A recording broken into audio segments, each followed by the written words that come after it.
What's going on, guys? Trey back again here to bring in another video. This video is going to be talking about Game of Thrones Season 2, Episode 6. This one's called The Old Gods and the New. Okay, so right off the bat, I'm just going to say it. This will contain spoilers. This was maybe my favorite episode of Game of Thrones so far, that we've seen so far, or one of them. There were some really good ones there near the end of Season 1, but, I mean, this was just such a well-rounded episode. We got to see amazing action in this episode. We got to see so many exciting scenes, all of the storylines, all of the plots that, that individually have been, building, all were super exciting in this episode.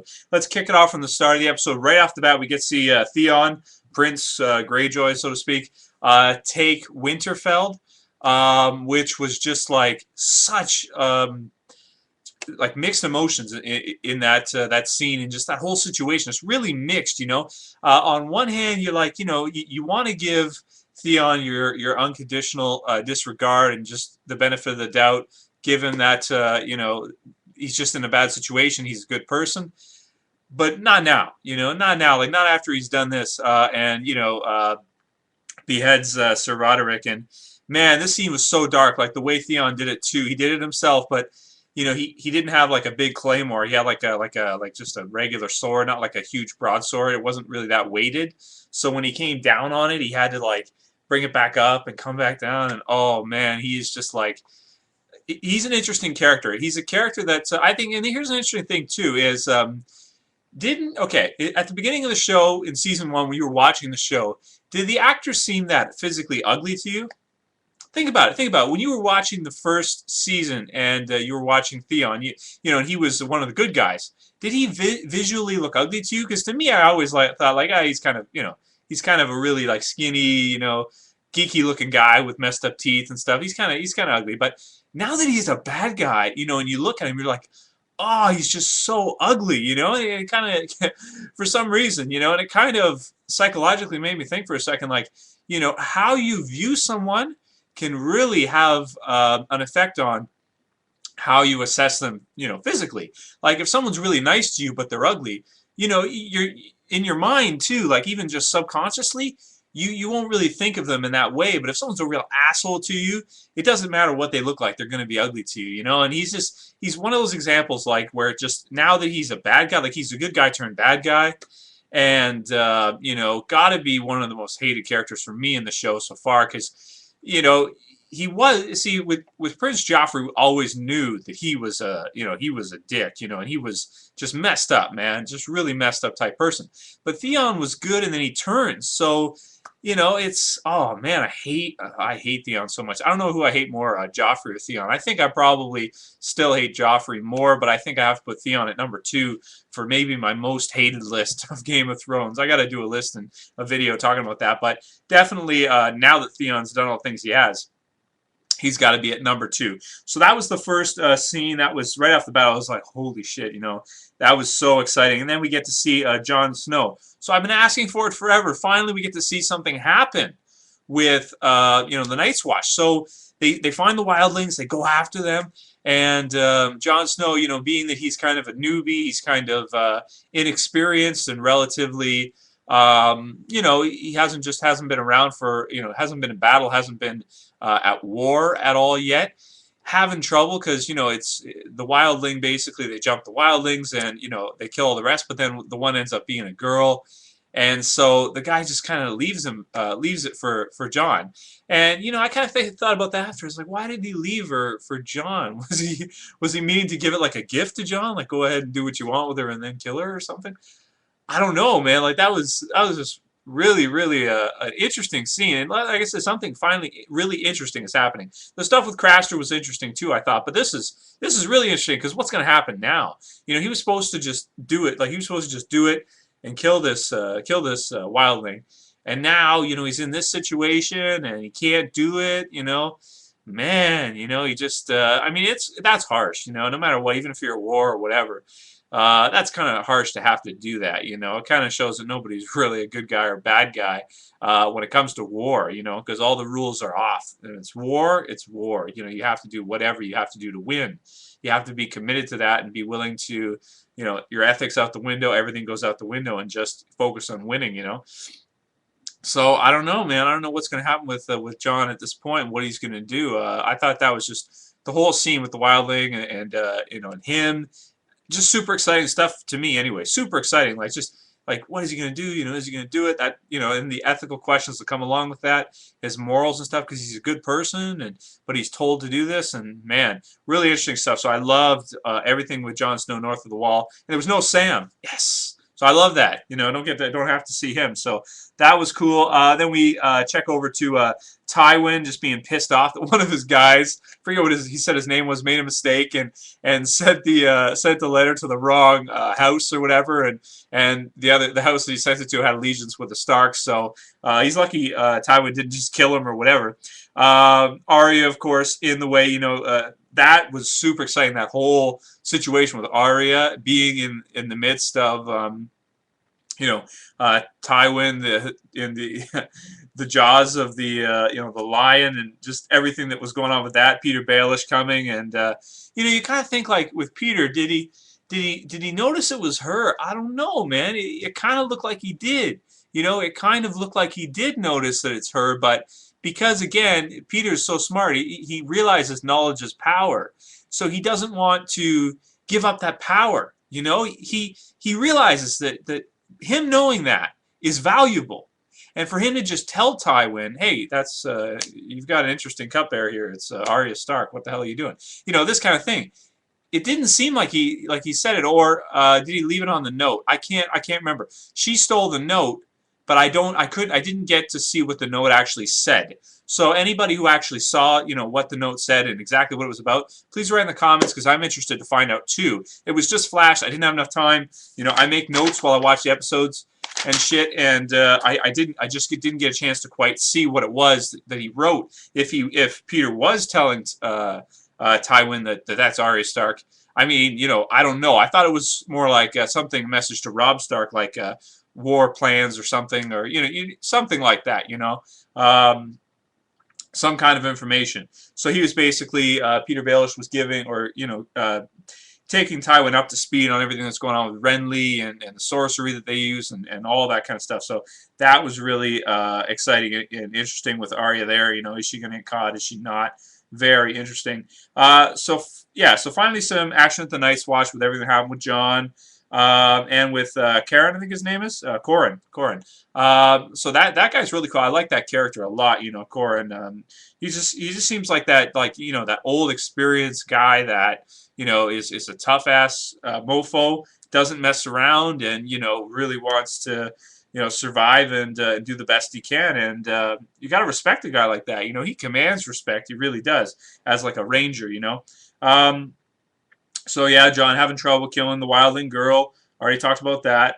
Then we cut over to Cersei being mad at Tyrion, and this was like one of the most exciting parts of this whole season, right? Coming up here, when we get to see Joffrey and you know, Cersei and the rest of the group just kind of walk from one part of the kingdom to another, and the part that they happen to go through, there's protesters basically, or you know, people that are starving. You know, and oh my God, what an exciting scene. So you get to see like some cannibals in there, like grabbing the people, and everybody losing their mind, and the Hound is, you know, trying to protect Joffrey and everything, and he's got him, and you know, the other guys are just cutting people up, and Tyrion's like, you know, Tyrion's so smart, he sees it before everybody else. He's like, oh shit, you know, we're in a freaking ambush here, and everything that happens. And then Sansa, man, you just got to feel bad for Sansa. Like that whole scene that was going on with her, I was like, God damn, man, this person was just like made to suffer, you know, really was made to suffer. I mean, when you think about everything that's happened to her throughout this whole series, you know, I don't know how anybody could watch and not just feel horrible for her as a character, because it's like she just keeps getting, man, over and over and over again, bad shit just keeps happening to her, and it's just it's terrible, you know. It's hard to watch. And then Dog to the rescue, and you know, he's another one of those guys that he's not evil, you know. He's just doing his job, and he does it well, and he, you know, he saves her and everything, and you know, probably just out of the kindness of his heart and everything, not because Joffrey wanted him to. Joffrey certainly didn't tell him to.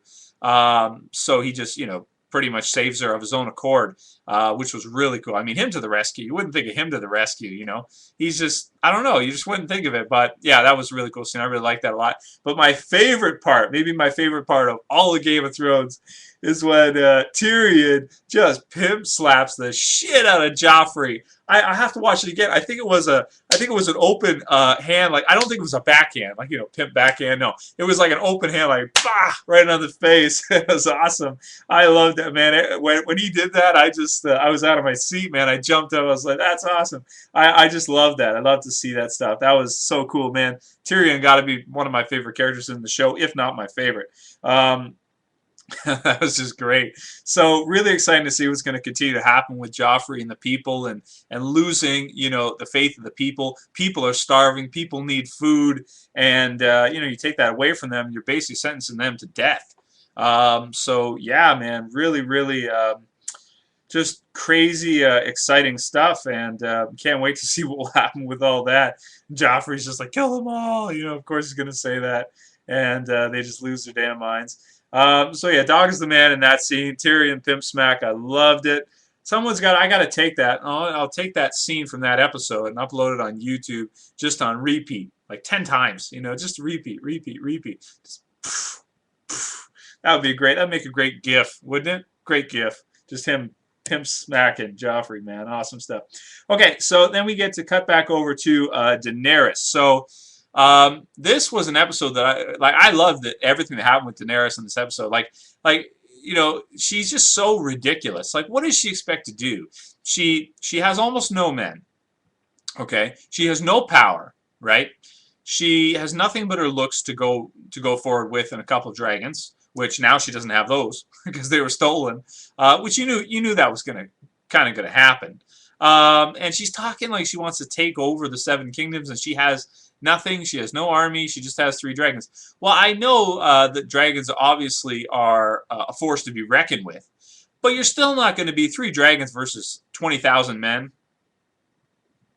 If the 20,000 men don't get too scared and are willing to lay down their lives, they'll take down those dragons. 3 dragons is not enough to do it. I'm sorry. It's not. It's just not. They'll go down. They'll go down. Archers and you know, that many men. You know, I mean, dragons can do a lot of damage, but they're going to get tired. They're going to run out of, fire. They're going to go down. It's just my opinion. They're going to go down eventually. So, you know, I don't know, man. I think it's kind of cool. Like, the whole scene was cool where she's talking to that one guy, the ugly fat guy with the slick back hair. I forget his name. And he's just like, what are you talking about? Like, you know, you have nothing. Like, what do you know, just enjoy your life. You know, why do you want to take over, you know, the 7 kingdoms when you don't even have an army, and you're so far off from even being able to talk like that. And then at the end of the episode, she comes back and realizes that, like, her whole, like, everybody she had around her is basically dead, except for like a couple people that are loyal to her. And then now her dragons are gone. So I'm sure she'll get the dragons back eventually. But, you know, it's hard to say. Do you think it was the guy with the slick back hair that took the dragons? I don't know. You know, but obviously her speaking like that, you know, would have pissed that guy off and anybody else who was listening. You know, so one way or another, I really don't like her character. I know that she obviously, she's sort of like Sansa in the way that she was married off without her consent. She was in these type of situations, and you feel sorry for her on one hand, but on the other, it's like, you got to be careful. You got to watch your mouth. You know, you can't say stuff like that and that you're going to take over everything and yada, yada, yada. You know, especially when all you have is 3 dragons, even though dragons are obviously very cool and very powerful, but, you know, it's not 20,000 men. It's not 40,000 men, you know, 100,000 men. It's not. Sorry to say. So that's that. We learned that Jaime Lannister is dyslexic. I didn't know that at all. So it's just kind of cool, you know, dialogue between Tywin and Arya. And then, you know, Arya is just being so close to trouble. The exciting scene where she grabs that note, takes off with it, almost gets in trouble, and then she bumps into her friend there and gets him to kill the guy who's about to basically have her sentenced to death, essentially. So that whole scene. I really like that. Now, what's interesting to me is, how did he do it? Like, did he? Like, I don't think he has any kind of supernatural or like sorcery. At least I don't think he does. Maybe he can cloak or something. I don't know, like become invisible or something. Because what was that in the back of his neck? Did he get shot with a dart or something? Poison dart or whatever? I'm not exactly sure. I'd have to probably read the book or see it again to say. But that whole scene was really exciting, really, really cool. I like that a lot. That character's cool. So she's got one more name. And something tells me it's probably going to be Tywin. Probably going to be Tywin. So, and then we cut over to Robb Stark. Maybe my favorite character in the whole series after Ned Stark. Just your atypical hero-type character. I love characters like that. I mean, who doesn't? Everybody does. So, you know, he's talking to Talisa, and then we get the bad news. The bad news that that you know Theon has done this and everything, and he's just like, what the F, man. So interesting to see what will happen with that, if he will end up turning his forces back around, or if not. Now, as far as I know, they know about Winterfell, but they don't know about the other fleets that are coming, or can you call them fleets? I don't think there's that many men that are attacking and doing their thing. They're just, the Greyjoys are just, I mean, they're going to pay big time. That's for sure for this. Ugly bastards. And then we get to see the ugly wildling girl do something good. Well, pour herself out to do some good and gets Bran away, or as far as we know, gets him at least out of the immediate castle grounds, maybe to be able to survive and get away, and you know, just get away from the Greyjoys while all this chaos is going down. So that was awesome to see her do that. That was really cool that she cares about him. Kind of fulfilling like that mother role since Kat's been gone. So you know, that whole scene, I loved all of that. What else we got? I think that's pretty much it. The dragons being stolen. Overall, this episode, absolutely loved it. One of my favorite episodes of Game of Thrones so far. I'm going to give it a 10 out of 10. Probably watch this episode again, maybe twice, 3 times. Very exciting. Every scene was excellent. Every single scene. I loved it. Favorite scene of the whole show? Oh, man, that's a tough one. Man. There were so many good ones. Oh, okay. Tyrian, pimp slapping, Joffrey. Anyway, that's it. Let me know what you guys thought about the episode. Was it your favorite episode of the series so far? Was it your favorite of season 2? Yeah, let me know, guys. Peace.